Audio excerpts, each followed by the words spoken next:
kita. Apa kabar Bapak Ibu Saudara sekalian jemaat MDC terkasih? Tak terasa seminggu telah berlalu dan kita kembali berjumpa di kesempatan kali ini. Menghadapi masa-masa seperti saat ini adalah baik untuk kita tetap menanti-nantikan Tuhan yang memberikan kekuatan baru. Salah satunya dengan taat dan setia beribadah seperti yang sedang kita lakukan hari ini. Karena itu mari kita masuki gerbangnya dengan puji-pujian dan nyanyian syukur. Dan kita buka hati, telinga dan pikiran kita untuk siap ditaburi oleh janji-janji kebenaran yang memberikan kekuatan dan pengharapan untuk menghadapi hari-hari di depan.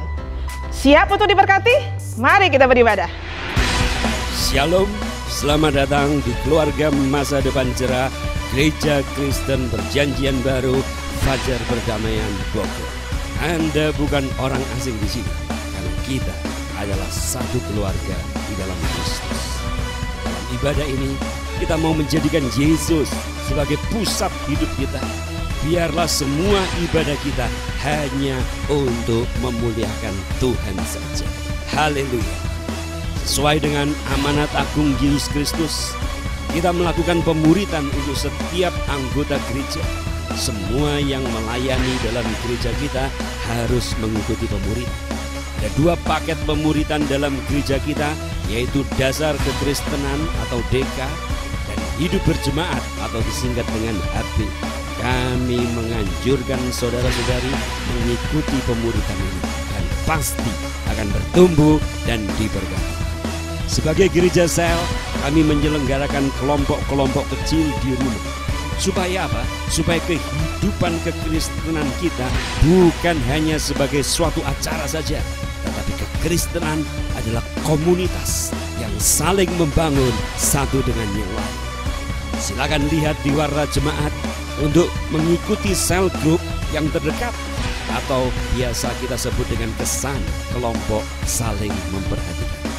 Selamat datang dan selamat beribadah dengan sukacita. Tuhan Yesus memberkati.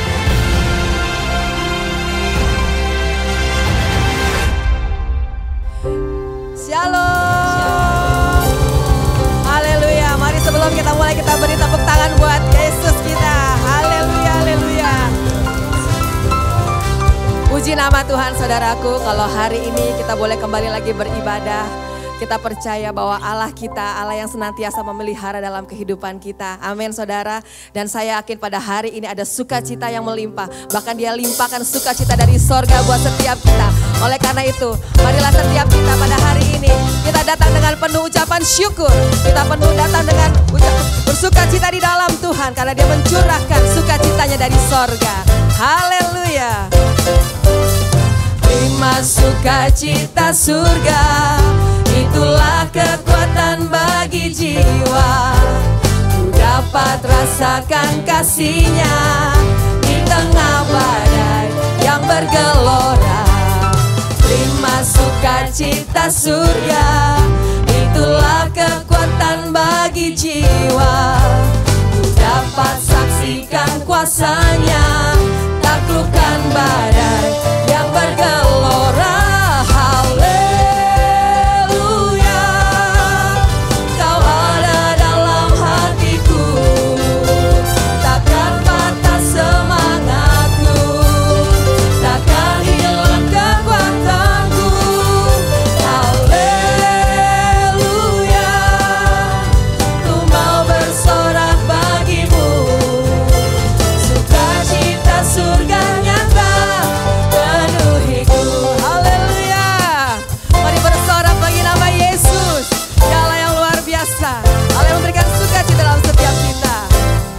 Mari bertepuk tangan saudara. Terima sukacita surga, terima sukacita surga, itulah kekuatan bagi jiwa. Dapat rasakan kasih-Nya di tengah badai yang bergelora. Terima sukacita surga, itulah kekuatan bagi jiwa. Dapat saksikan kuasa-Nya, taklukkan badai yang bergelora. Haleluya, Kau ada dalam hatiku, takkan patah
Ada sukacita hari ini saudara? Amin. Saya percaya dimanapun Anda saat ini, sukacita surga Tuhan sudah limpahkan bagi setiap kita. Amin. Amin. Kini tiba saatnya kita akan masuk untuk menyembah Dia lebih dalam lagi. Firman Tuhan katakan di Roma 5 ayat 8, akan tetapi Allah menunjukkan kasih-Nya kepada kita oleh karena Kristus telah mati untuk kita ketika kita masih berdosa. Tidak ada Allah yang seperti Dia. Allah yang sudah begitu baik ketika kita belum mengenalnya, ketika kita masih dalam berdosa. Tetapi Allah sudah memberikan, menunjukkan kasih-Nya dengan Dia mau mati sebagai korban tebusan bagi kita. Mari saudaraku, siapkan hati kita. Kita mau lebih lagi menyatakan hormat kita kepada Yesus, anak domba Allah yang luar biasa, yang sudah mencurahkan darahnya buat setiap kita, memberikan kita hidup yang baru, hidup yang kekal.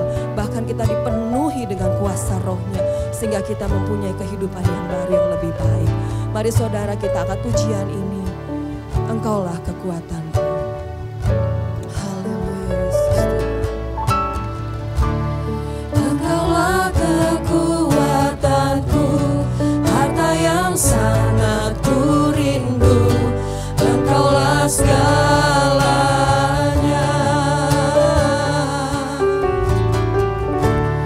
bagaikan emas permata, sungguh kau sangat berharga. Engkaulah segalanya. Katakan Yesus domba Allah. Yesus domba Allah, mulia nama-Mu. Yesus domba Allah, mulia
Engkaulah Allah yang besar Tuhan.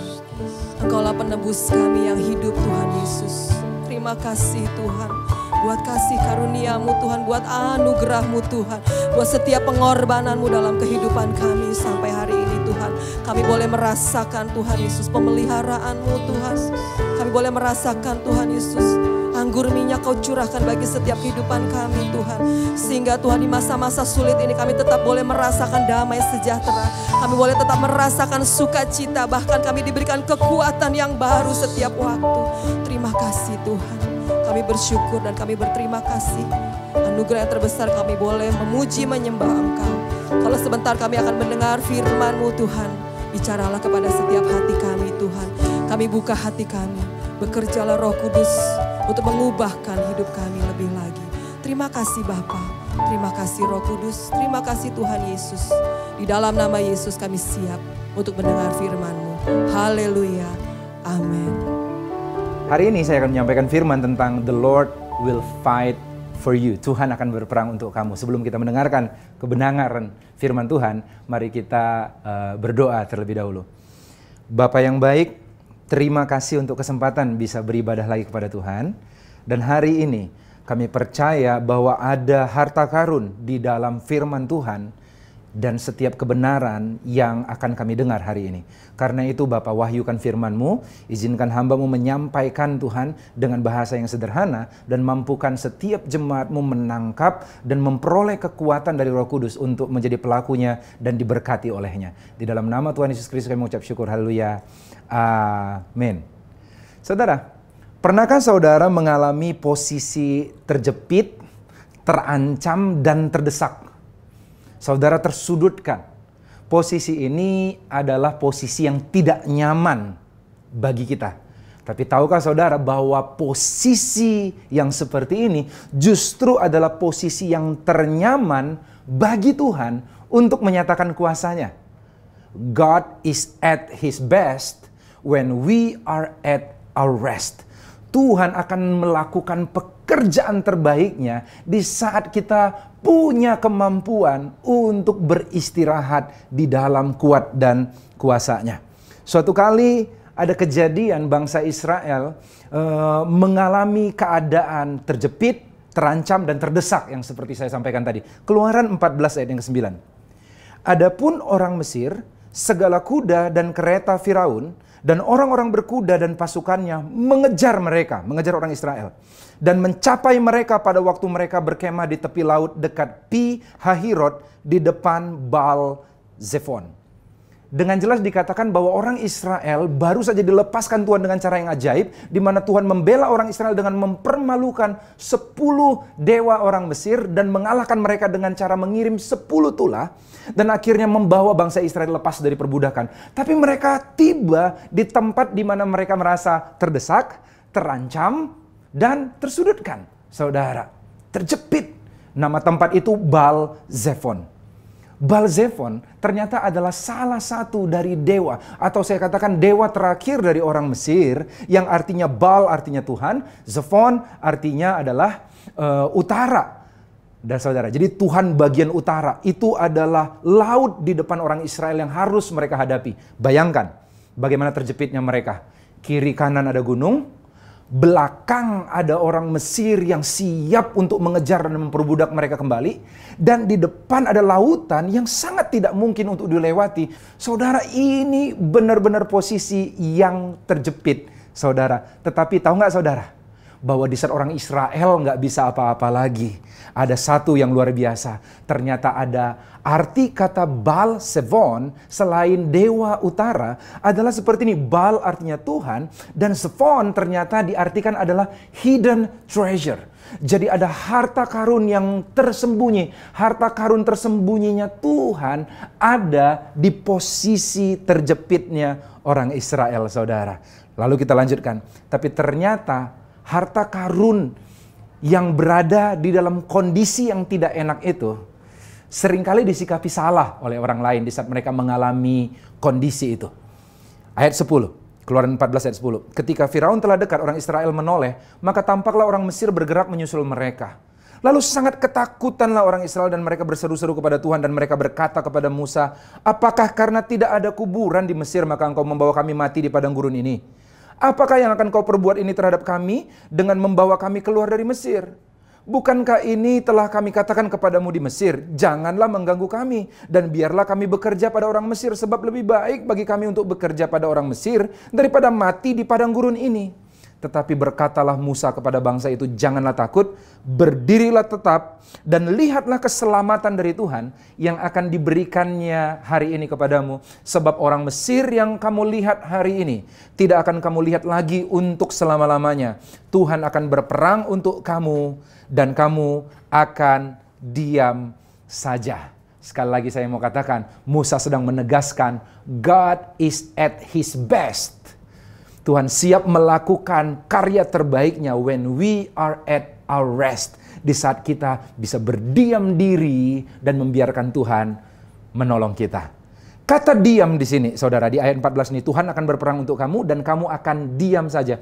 Kata diam dalam bahasa aslinya adalah haras, saudara.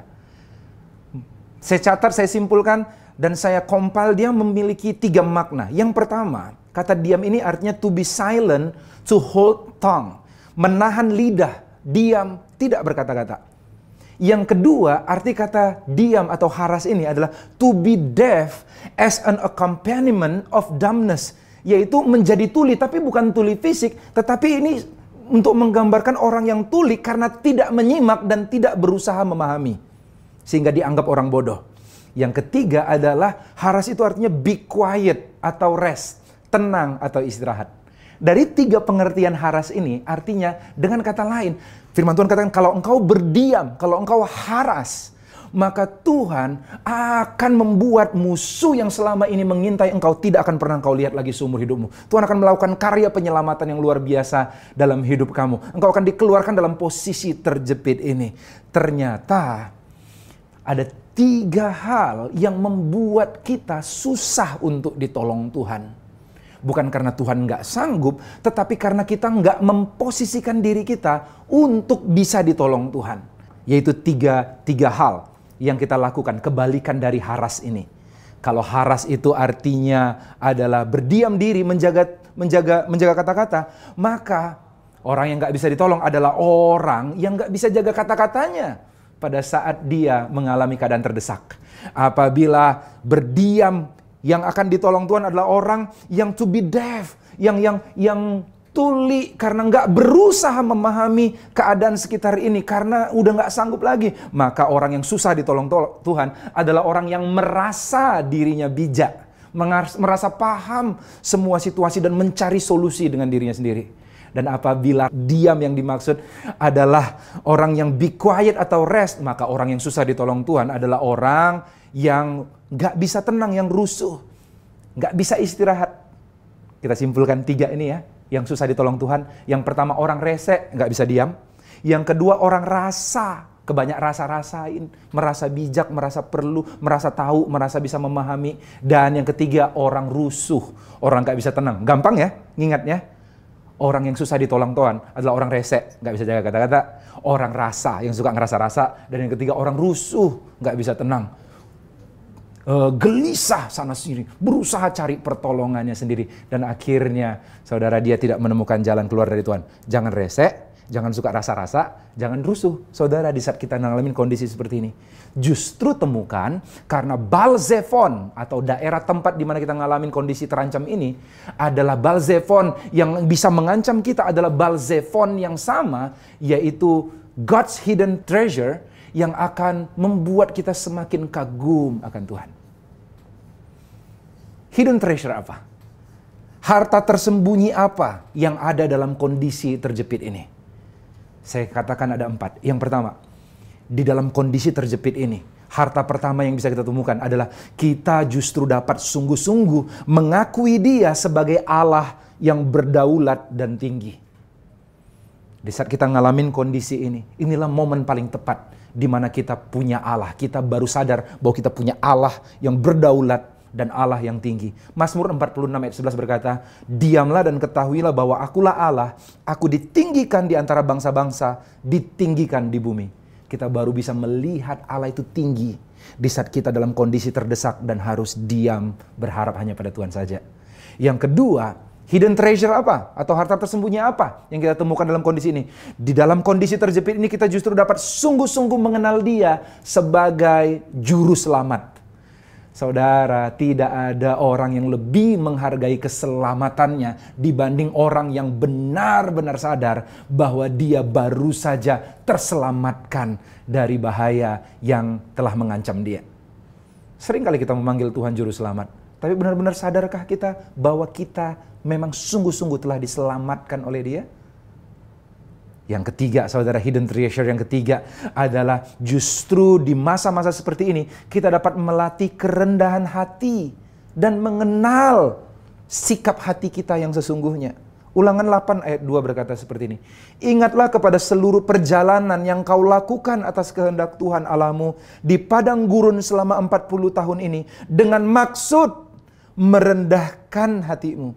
Tuhan rindu untuk engkau melatih kerendahan hati di masa-masa seperti ini. Dan mencobai engkau untuk mengetahui apa yang ada dalam hatimu. Yakni apakah engkau berpegang pada perintahnya atau enggak. Jalan pengangkatan, saudara, selalu adalah kerendahan hati. Jalan naik kelas selalu lewat ujian. Ujian kepercayaan tentu saja dalam hal ini. Ujian tidak pernah menjatuhkan kita. Ujian hanya memunculkan sebenarnya sikap hati kita. Kalau saudara lihat ada orang yang marah-marah di tengah kondisi yang susah seperti ini. Dan dia berkata, aduh sebenarnya aku orangnya nggak marah-marah. Tetapi karena kondisi ini terlalu sulit aku jadi marah-marah. Percayalah saudara, kenyataan sebenarnya dia adalah pemarah. Tetapi selama ini belum keluar aja marahnya. Kalau ada orang panikan dan berkata, aku sebenarnya nggak panik, tetapi karena kondisi begini aku jadi panik. Percayalah saudara, sebenarnya dia orangnya adalah orang yang gampang panik. Cuman selama ini nggak kelihatan aja karena belum ada kondisi yang memunculkan kualitasnya sebenarnya. Yang keempat, saudara, hidden treasure apa yang kita temukan di sini adalah kita dapat melatih sikap mengandalkan Tuhan. Itu treasure.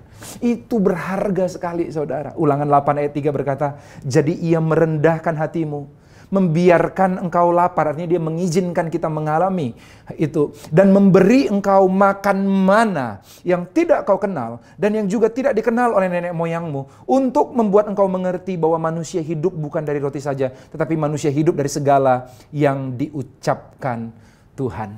Saudara, hidden treasure atau harta tersembunyi yang bisa kita temukan di dalam kondisi ini adalah kita dapat menemukan dan mengakui bahwa Dia Allah yang berdaulat dan tinggi. Yang kedua, kita dapat sungguh-sungguh mengenal Dia sebagai juru selamat. Yang ketiga, kita dapat melatih sikap kerendahan hati dan bahkan mengenal sikap hati kita yang sesungguhnya sehingga kita bisa memperbaiki di masa depan. Yang keempat adalah hidden treasure-nya adalah dalam situasi ini kita dapat melatih sikap mengandalkan Tuhan sepenuhnya. Faith is not faith until it's the only one you hold. Iman biasanya belum jadi iman kalau bukan itu satu-satunya yang kau punya, saudara. Selama kita punya rencana cadangan, seringkali kita lebih mengandalkan rencana cadangan kita daripada memilih untuk beriman kepada Tuhan. Saudara, Yesaya 30 ayat 15 berkata seperti ini. Sebab beginilah firman Tuhan Allah yang Maha Kudus, Allah Israel, dengan bertobat dan tinggal diam, kamu akan diselamatkan. Dalam tinggal tenang dan percaya terletak kekuatanmu, tetapi kamu enggan. Enggak dengan sukacita kita bisa gampang tinggal tenang dan percaya, saudara. So ini butuh latihan, memiliki ketenangan, memiliki rasah ini. Rasah dalam bahasa Ibraninya, artinya diterjemahkan dalam bahasa Indonesia diam. Kalau saya menyebutnya enggak resek, enggak merasa rasa, enggak rusuh, enggak resek, rasa rusuh, saudara. Apa artinya tenang? Saya menyimpulkan arti tenang adalah tidak menyimpulkan apapun sebelum Tuhan selesai bekerja. Kalau masih baca prakata dari sebuah buku, jangan menyimpulkan akhirnya, saudara. Kalau baru nonton awal dari sebuah film, nggak usah sok tahu endingnya, saudara. Kita tahu, saudara, tidak menyimpulkan apapun, apalagi itu berdasarkan pikiran duniawi kita, saudara. Kita mengikuti aja jalannya Tuhan. Saudara, apa artinya percaya? Percaya adalah tanpa keraguan mempercayai hasil akhir dari semuanya adalah sesuai firman Tuhan. Saudara, ada film yang begitu terkenal di Hollywood, yaitu film Ben-Hur. Saudara, dan ini adalah satu film terbaik yang dibuat di Hollywood dan memperoleh 12 nominasi. Dan dari 12 nominasi Piala Oscar, dia menang 11 piala, saudara. Aktornya Charlton Heston, dia berperan begitu bagus maksimal, saudara. Dan saat itu dia menjadi Ben-Hur, Judah Ben-Hur, saudara. Dan tahukah saudara apa yang terjadi, saudara? Untuk sebagai totalitas bermain, saudara, untuk rekaman adegan 10 menit, dia harus latihan 3 bulan. Saat itu ada adegan lomba kereta kuda, saudara. Lomba kereta kuda, dan begitu epic, saudara, melibatkan 15.000 figuran dan 87 ekor kuda saat itu. Benar-benar epic, saudara, benar-benar kolosal. Dan saat itu Charlton Heston ingin memberikan yang terbaik, tapi dia bukan atlet lomba kuda, saudara. So dia dilatih 3 bulan. Setelah dia berlatih sungguh-sungguh cara menaiki kuda, akhirnya dia berhasil setelah 3 bulan berhasil naik kuda tanpa jatuh. Tetapi dia meragukan satu hal, yaitu bisakah aku keluar dari pemenang, jadi pemenang? Karena dalam cerita ini harusnya aku jadi pemenang nih. Tapi tahu nggak, waktu dia curhat hal itu, kegelisahannya kepada pelatihnya, dia katakan, gimana nih, aku udah bisa berdiri naik kereta kuda, tapi aku nggak yakin bisa menang nih. Pelatihnya ketawa dan dia berkata, Charlton, yang perlu engkau lakukan adalah berdiri teguh dan jangan sampai jatuh. Masalah menang atau tidak, kita yang atur di sini. Dan dalam skenarionya, kamu pasti menang. Yang perlu engkau lakukan, pastikan kau dalam posisi yang tepat. Tetap berdiri teguh. Saudara, tahukah saudara bahwa Tuhan telah menentukan bahwa kita akan menjadi pemenang? 1 Korintus 15 ayat 57 berkata, tapi syukur kepada Allah yang memberikan kepada kita kemenangan oleh Yesus Kristus Tuhan kita. Kalau kita menyadari hal ini, maka damai sejahtera Allah yang melampaui segala akal pikiran akan memenuhi hati dan pikiran kita, sehingga kita bisa dengan tenang mengikuti pertandingan iman kita, dan kemenangan sudah dijamin di depan. Saudara, berhenti gelisah. Izinkan Tuhan melakukan karya terbaiknya di masa-masa di mana engkau terjepit, terancam, dan terdesak ini. Saya akan tutup dengan satu cerita ini, saudara. Cerita ini beberapa waktu yang lalu. Dan ini benar-benar manis sekali. Cerita antara anak saya dan saya, Sean, saudara. Yaitu saat itu saya lagi tidur. Anak saya ini saya doakan supaya suatu saat nanti dia akan jadi presiden Indonesia, saudara. Setiap hari saya doakan. Tapi karena doa saya itu, kayaknya itu yang membuat dia jadi tipe perencana, saudara. So setiap malam saya tidur sama anak saya laki-laki, saudara, minta selalu dikelonin. Lalu dia selalu gelisah biasanya. Dia selalu nanya, Daddy, besok ngapain? Besok ngapain? Dan saya harus jawab, besok kita ngapain aja, dan besoknya dia akan tagih. So saya harus hati-hati. Kalau saya nggak mau ditagih, saya nggak boleh janji, saudara. So saya katakan, saya ceritakan besok begini. Setelah dia tahu, baru dia tenang. Biasanya baru bisa tidur setelah itu. Setiap malam begitu biasanya, saudara. Sampai akhirnya, saudara, suatu malam agak berbeda. Kami tidur begitu dekat. Sean mendekatkan wajahnya dengan saya. Lalu tiba-tiba dia nggak nanya seperti biasa. Besok ngapain? Dia nggak nanya itu dengan gelisah seperti biasanya. Dia dekatkan matanya ke mata saya. Lalu tiba-tiba dia senyum dan berkata, Daddy, ada Sean di mata Daddy. Waktu dia ngomong itu saya begitu terharu. Saya ingat kitab Yesaya bahwa Tuhan berkata seperti ini. Bahwa lihat, aku melukiskan engkau di telapak tanganku dan engkau tetap berada di ruang mataku, kata Tuhan. Sama seperti bapak sama anak. Sean, anak saya, menyadari bahwa dia ada di mata saya. Dia bilang, Daddy, Sean ada di mata Daddy. Saya begitu terharu dan saya katakan sama Sean, Sean selalu ada di mata Daddy. Tapi kenapa Sean sering gak sadar kalau dia ada di mata saya? Karena dia tidak pernah sedekat seperti ini. Kalau kita jauh, kita gak bisa melihat bahwa ada kita di mata Tuhan. Dan begitu dia tahu, mendengar bahwa Sean selalu ada di mata Daddy, dia tersenyum. Dan dia nggak tanya-tanya lagi besok ngapain. Dia langsung tutup mata, dia tidur saat itu, saudara, dengan nyenyak. Saudara, kenapa engkau gelisah? Karena engkau nggak menyadari bahwa engkau dikasihi. Engkau ada di pikiran Tuhan, engkau ada di hati Tuhan, engkau tetap menatap dalam ruang matanya. Dia peduli padamu. Sehelai dari rambutmu gak akan pernah jatuh tanpa seizinnya.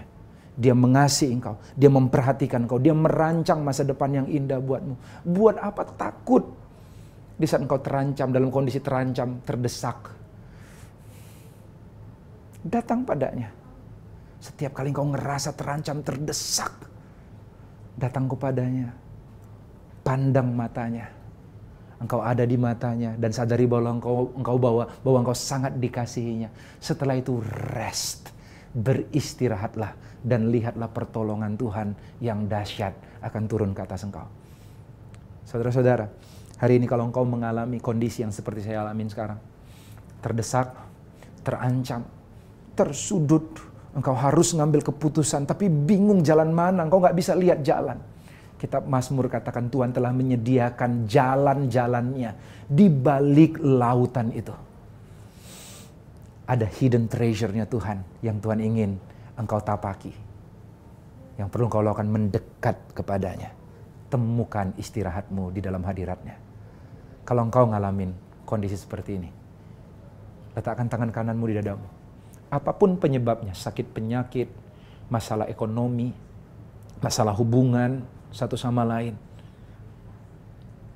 keraguan akan masa depan, ketakutan atas berita-berita buruk yang kau dengar hari ini, apapun kondisi yang membuat engkau seperti itu, jangan resek, jangan dirasa-rasa, jangan rusuh, jadilah tenang dan temukan kasih Tuhan di matanya.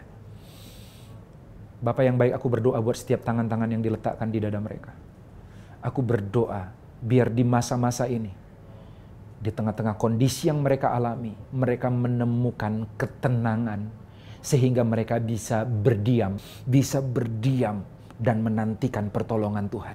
Sebab masalah yang akan mengancam mereka, yang sedang mengancam mereka saat ini, mereka tidak akan lihat lagi karena Tuhan telah menyiapkan jalan keluar dan karya keselamatan yang indah atas hidup anak-anakmu hari ini. Aku berdoa genggam mereka dalam tanganmu. Pegang mereka dalam hatimu. Di dalam nama Tuhan Yesus Kristus. Damai sejahtera yang melampaui segala akal pikiran. Menguasai hati anak-anakmu. Dalam nama Tuhan Yesus Kristus yang percaya katakan. Amin. Bapak, Ibu, dan Saudara terkasih, kita pastinya telah diberkati oleh firman Tuhan yang memberikan kekuatan bagi kita untuk menghadapi hari-hari di depan kita. Sebagai ucapan syukur untuk persembahan dan perpuluhan, dana diakonia dan juga dana pembangunan gereja dapat dikirimkan melalui transfer ke rekening yang tertera di layar berikut ini. Untuk persembahan dan perpuluhan dapat pula melalui OVO dan GoPay dengan cara men-scan QR Code atau memasukkan nomor akun yang tertera di layar. Mengingat situasi yang terjadi saat ini belum memungkinkan kita untuk berkumpul di gereja, maka ibadah dan kegiatan gereja lainnya masih diadakan online. Oleh karena itu, untuk Sabtu dan Minggu depan, tanggal 26 dan 27 September 2020, ibadah online kita dapat mulai diakses pada pukul 5 sore hari Sabtu. Ibadah akan dilayani oleh Pastor Lambert Lois dari MDC Purwokerto. Doa jemaat Rabu online tetap diadakan setiap hari Rabu pukul 18.30 melalui aplikasi Zoom dan link YouTube. Kami mengundang jemaat dari Bogor, Depok, dan juga BSD untuk ikut berpartisipasi dalam doa jemaat ini.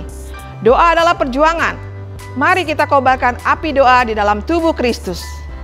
Kami kali ingatkan bahwa kesan wajib diadakan oleh masing-masing kesan. Dan bila mana ada kendala, harap menghubungi penilik wilayah masing-masing. Kami ingatkan himbauan pemerintah, agar bila mana tidak ada hal yang penting dan mendesak, jemaat diminta tetap tinggal di rumah, menjalankan protokol kesehatan, dan memelihara kesehatan dengan baik. Stay at home, stay healthy, and stay positive. Sampai jumpa minggu depan, Tuhan Yesus memberkati. Tuhan, kami percaya Indonesia akan segera pulih dari pandemi COVID-19 ini, Tuhan. Di dalam nama Tuhan Yesus, Kau yang pulihkan, Tuhan. Murnikan motivasi kita, jadikan kasih satu-satunya yang menggerakkan hidup kita. Tuhan akan memelihara, Tuhan akan bekerja dalam hidup kita. How much your love changed everything. Oh, 'cause I know you now. How could I go without Jesus? You're more than enough for me.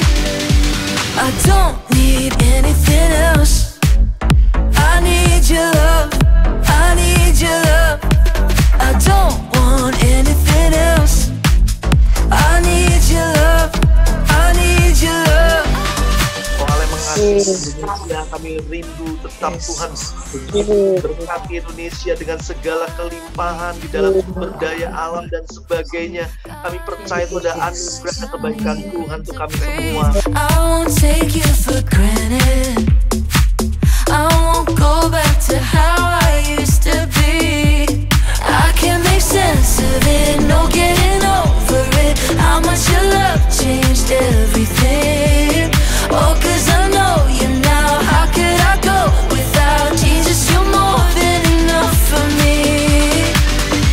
I don't need anything else. I need your love. I need your love. I don't want anything else. I need your love. I need your love.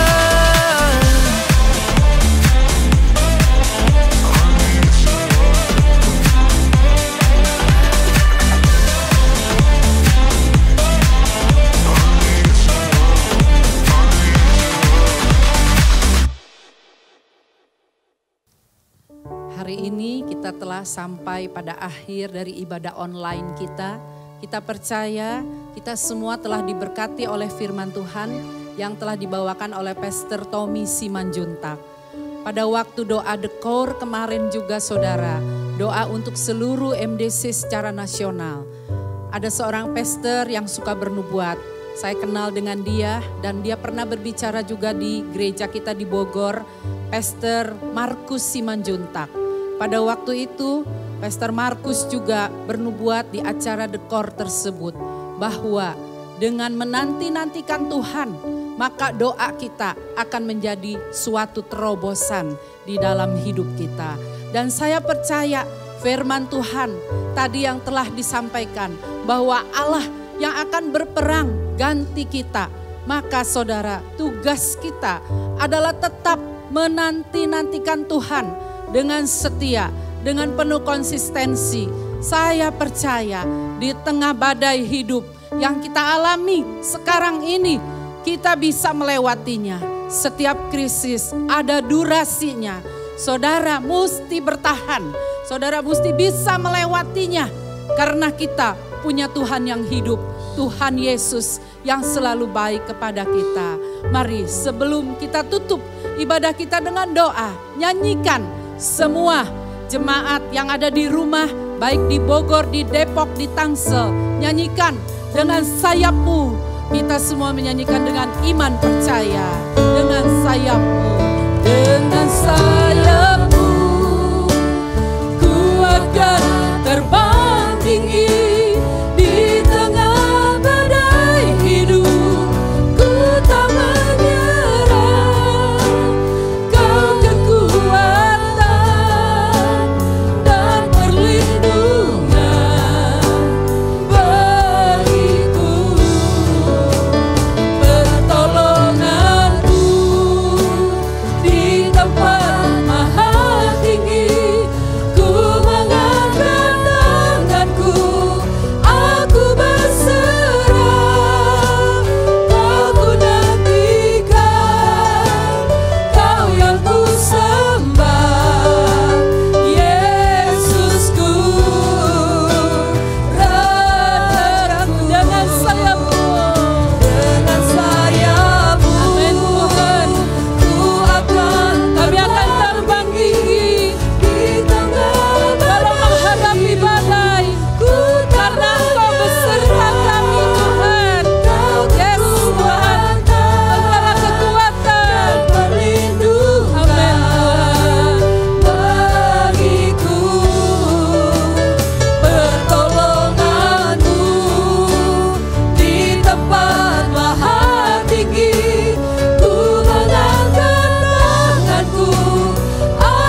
Yesus, kami percaya Engkau Allah yang tetap membuat kami kuat ya Bapa, menghadapi segala badai di dalam kehidupan. Saat ini kami juga berdoa untuk bangsa kami, bangsa Indonesia. Biar Engkau yang pulihkan bangsa kami, supaya ya Bapa, COVID ini cepat berlalu Tuhan. Dan penyebarannya kami putuskan di dalam nama Tuhan Yesus. Biar terjadi kesembuhan, transformasi, baik dalam kesehatan maupun ekonomi. Tuhan yang memberkati bangsa kami. Kami juga berdoa ya Bapa saat ini buat semua pelayan-pelayan yang sudah setia melayani-Mu, semua tim dari Depok yang sudah melayani-Mu, diberkati hidup mereka lebih lagi secara khusus oleh-Mu ya Bapa. Termasuk kami semua yang mengikuti ibadah online ini, baik di Bogor, Depok, Tangsel. Tuhan, kiranya Engkau mengirimkan berkat-berkat rohani tercurah bagi kami semua ya Bapa. Berkat jasmani, kebajikan, kemurahan akan mengikuti kami sepanjang umur hidup kami. Biar semua kami mempunyai selalu rindu menantikan Engkau, baik secara pribadi maupun secara korporat.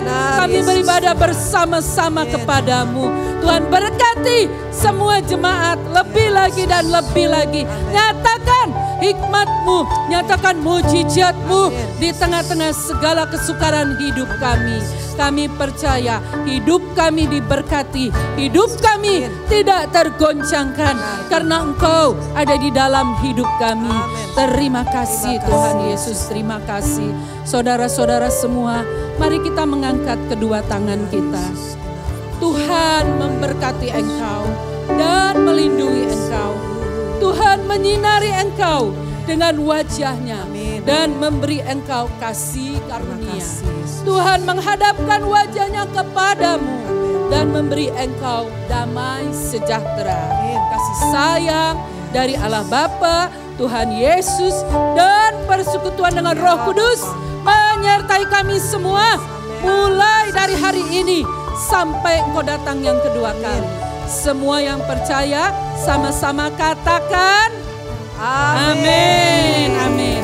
Tuhan Yesus memberkati.